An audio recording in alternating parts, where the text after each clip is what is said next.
To remove the HEPA filter from Shark PowerDetect AV model, first of all we'll need to grab our device and remove the dustbin.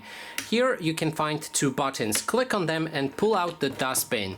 Next step is to open the dustbin right here, where we should be able to find our HEPA filter. There's a cover right here. You don't need to remove it. First you can just grab by this orange handle and then pull it out, and here's our HEPA filter. Now if you want to clean out this mesh right here, then grab a star screwdriver and unscrew this one right here. And that way, after a moment, we've just disassembled basically everything from our HEPA filter. And do not clean this HEPA filter underwater, it is not recommended. Instead, just do it like this if you want to clean it above the trash bin.